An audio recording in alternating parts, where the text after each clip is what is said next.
कोई आपका साथ नहीं देगा यहाँ, कोई आपका साथ नहीं देगा यहाँ, आपको लड़ना भी खुद ही है और संभलना भी खुद ही है। जी हाँ दोस्तों, आप सभी का स्वागत है आपके अपने यूट्यूब चैनल एमएफ एग्जाम पर।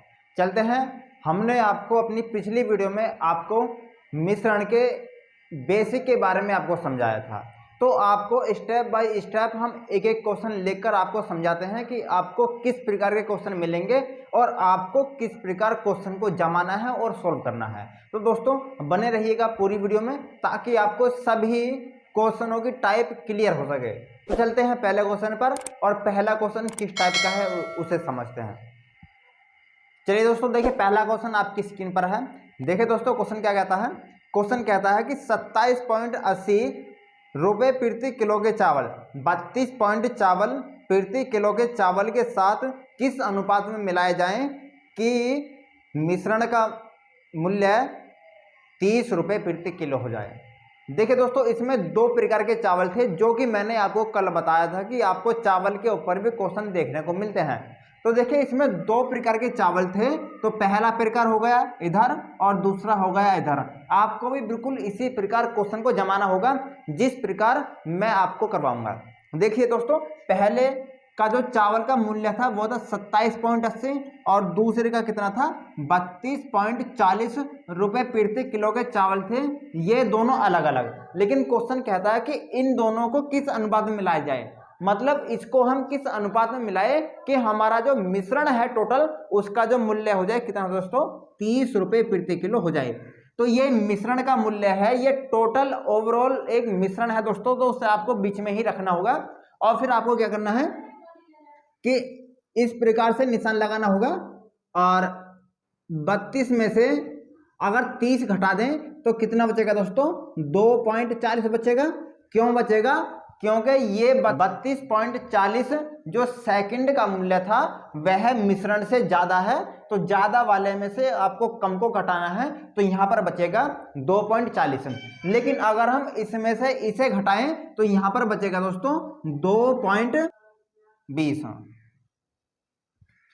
तो दोस्तों यहां पर बचेगा आपको 2.20 अगर हम 27.80 को 30 में से घटाते हैं। तो दोस्तों अब यहां पर आपको अनुपात निकाल लेना होगा कि आपको उन दोनों चावलों को किस अनुपात में मिलाना होगा। तो यहां पर देखिए दोस्तों, ये अनुपात आपका लिख करके आएगा। जो भी क्वेश्चन होगा यहां घटाने के बाद आपको अनुपात ही लिख रहेगा। ये बात आपको समझ लेनी होगी बड़े ध्यान से। देखिए 2 स्थान बाद यहां भी पॉइंट है और 2 स्थान बाद यहां भी पॉइंट है। तो पॉइंट से हम पॉइंट को कट कर सकते हैं। पॉइंट को आप हटा दीजिएगा और 1 0 यहां से कट करेंगे, 1 0 यहां से। अगर हम 2 से कट करें तो 2 से कट करेंगे तो 12 बार ये कट हो जाएगा और 11 बार ये। तो अनुपात कितना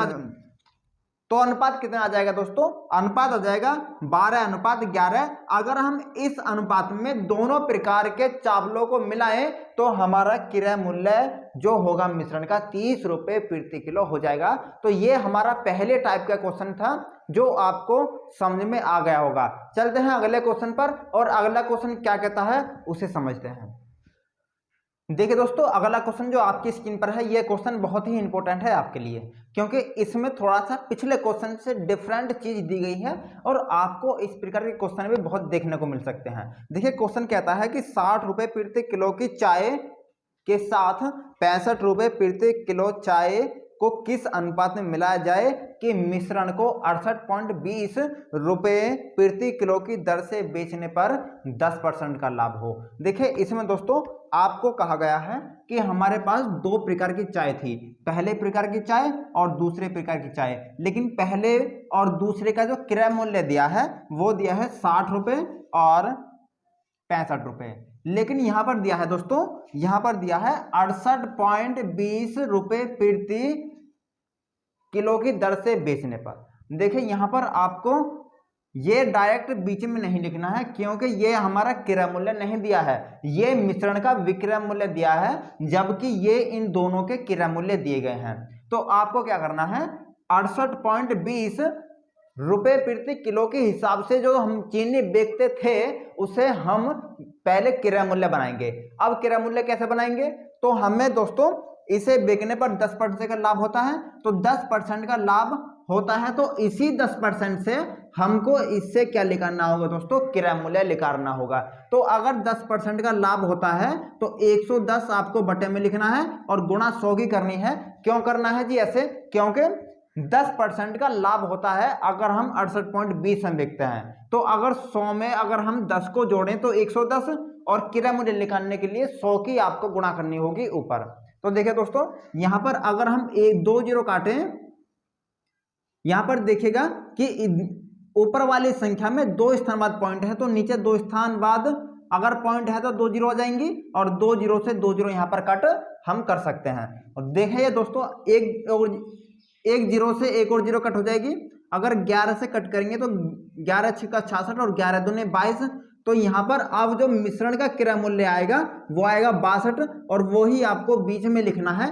फिर आपको वैसे ही करना होगा दोस्तों कि 65 में से 62 को घटाना है तो आ जाएगा 3, 65 में से 62 को घटाएंगे तो आ जाएगा 3 और यहाँ पर 62 में से अगर 60 को घटाएंगे कितना आ जाएगा 2। तो 3:2 हमारा आंसर आ जाएगा जो हमारा दूसरे क्वेश्चन के अनुसार आएगा। तो यहाँ पर दोस्तों अगर आपको कभी भी इस प्रकार का क्वेश्चन दिया जाए कि आपको 20% का लाभ होता है या 10% का लाभ होता है तो आपको हमेशा पहले उसका क्रय मूल्य निकालने के बाद मिश्रण के स्थान पर रखने के बाद तभी आपको अनुपात निकल सकता है। वरना अगर आप डायरेक्ट इसे बीच में रखेंगे तो आप सवाल को गलत कर देंगे। तो चलते हैं अगले क्वेश्चन पर और अगला क्वेश्चन किस टाइप का है और क्या कहना चाहता है उसे समझते हैं। चलिए दोस्तों अगले क्वेश्चन पर हम आ गए हैं और अगला क्वेश्चन क्या कहता है उसे हम समझते हैं। दोस्तों कहता है कि एक थैले में 10 पैसे और 25 पैसे के जो टोटल 150 सिक्के हैं जो जिनका मूल्य 24 रुपये है तो बताइएगा कि 10 पैसे के सिक्कों की संख्या कितनी है। देखिए इस थैले में 2 प्रकार के सिक्के हैं। पहला क्या है दोस्तों, पहला है 10 पैसे के सिक्के और दूसरे हैं 25 पैसे के सिक्के जो 150 हैं। तो देखिए दोस्तों लिखते हैं दोनों को, पहले और दूसरे यहाँ पर लिखेंगे 10 पैसे के सिक्के और यहाँ पर लिखेंगे 25 पैसे के सिक्के जो टोटल कितने हैं 150 हैं। ठीक है ना, 150 है टोटल। अब देखिएगा यहाँ पर हम अगर थोड़ा सी समझें बात, ये 150 सिक्के तो हैं टोटल लेकिन इन 150 सिक्कों का मूल्य भी तो 24 है। ये 24 रुपये हैं जबकि ये दोनों पैसे हैं। तो इन रुपये को हम अगर पैसे बनाएंगे तो हमें 100 से गुणा करनी होंगी क्योंकि 1 रुपये में 100 पैसे होते हैं। तो अगर 1 रुपये में 100 पैसे तो 24 रुपये में 2400 पैसे और इसमें भाग देंगे 150 से। भाग क्यों देंगे, क्योंकि हमें इसका मिश्रण का जो मूल्य होगा वो हमें पता चल जाएगा। दोस्तों यहाँ पर अगर हम भाग दें तो ये कितने बार कट होगा, 16 बार कट हो जाएगा। इसका मतलब ये हुआ कि मिश्रण का जो टोटल मूल्य हुआ वो हो गया 16। जबकि अगर अलग अलग की बात करें तो वो 10 और 25 था। तो दोस्तों अगर 25 में से 16 घटाएं तो कितना आ जाएगा 9 और अगर 16 में से 10 को घटाएंगे तो कितना आ जाएगा 6। तो यहाँ पर अगर हम अनुपात की बात करें तो अनुपात कितना आ जाएगा 3 दूनी 6, सॉरी 3 तिया 9 और 3 दूनी 6। तो यहाँ पर दोस्तों ये हमारा अनुपात आ गया 3:2। इस अनुपात का मतलब ये हो गया दोस्तों कि जो 10 पैसे के सिक्के थे वो 3 के अनुपात में थे और 50 पैसे के सिक्के 2 के अनुपात में थे। अब हमसे पूछा क्या है दोस्तों, हमसे पूछा है कि 10 पैसे के सिक्कों की संख्या क्या होगी। तो आप बताइएगा कि टोटल सिक्के कितने थे 150। टोटल सिक्के कितने थे दोस्तों 150। लेकिन अगर हम अनुपात में टोटल की बात करें तो कितने थे 3 और 2 5। 5 का हम भाग देंगे कितनी बार कट होगा 5 या 15 30 बार। बूझा है कि 10 पैसे के सिक्कों की संख्या क्या है। तो 10 पैसे का अनुपात कितना होगा 3। तो ये जो हमारा डिवाइड करके आया उसमें गुणा करनी होगी। तो 30 या 90 सिक्के थे हमारे 10 पैसे के। अगर बूझता